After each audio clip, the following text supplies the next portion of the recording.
Hi everyone. So I promised you another video, so here I am.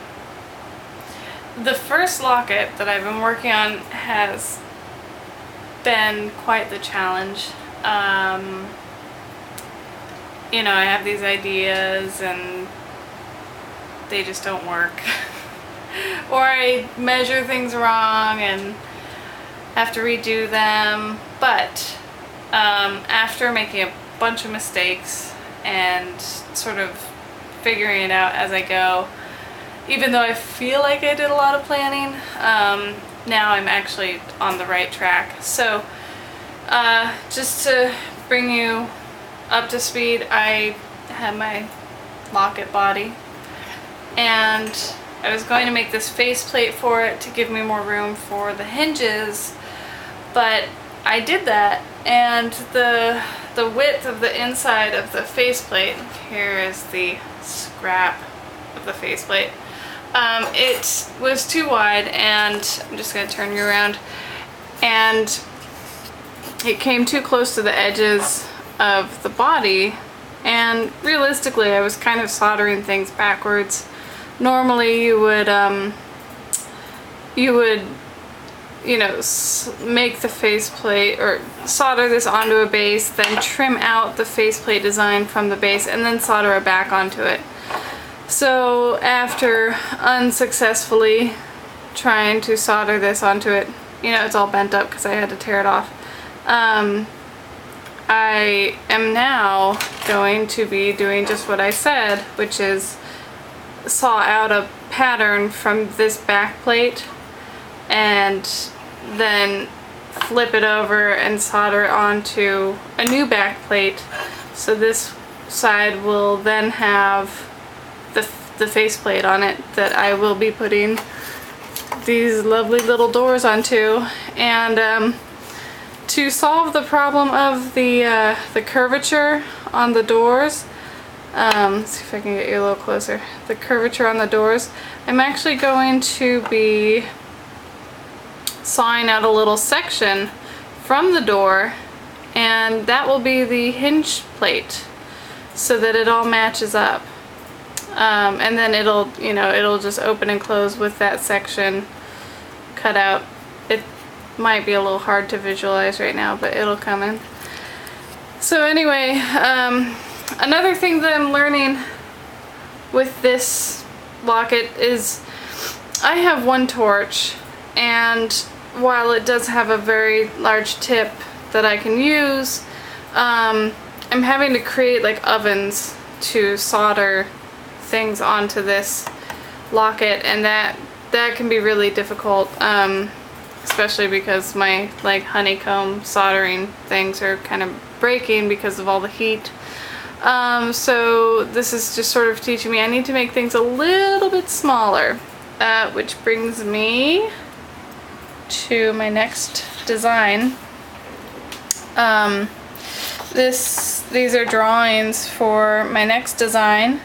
Last weekend I spent a good couple hours sketching at the local coffee shop, and I had this idea. The second design, the Locket number 2, is it refers to a dream that I had when I was 18, which was the first part of 3 dreams about this little boy that I had in my dream world, I guess.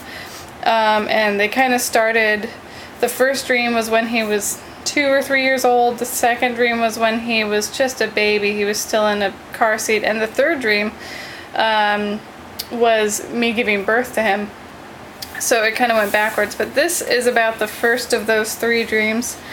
And I was thinking it would be interesting to sort of do this so that there's like a diorama inside that you put up, and you put up to your eye, kind of like a kaleidoscope, I think that's what it's called, or a Viewmaster, if you will. So these are just some drawings. I'm not doing any of these because I like this, but it would hang weird on the body. This design would be fantastic, except it's very complex. Very, very complex to try and figure out the fabrication of that, and I just don't have that kind of time. Those are some more of the drawings from the first design. And so this was sort of coming off of that flask-shaped design, but I was thinking, you know, of creating some sort of system that goes over your eyes, almost like a Viewmaster or binoculars. But now that I'm having to reassess the size factor because of soldering, I'm thinking maybe it won't go over both eyes. Maybe it'll just go over one eye like a monocle. Not a monocle, but a single binocular. So, you know, so more of like a round shape that you would peer into with one eye and have one eye closed.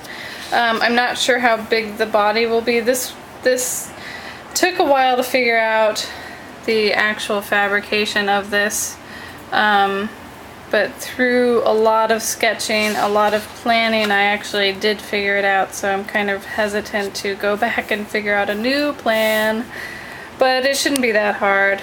Part of the issues with these guys is that some of the elements in the design are not going to be able to be soldered, so I have to figure out some cold connections for like the little railway people and pieces that have some enameling or painting on them.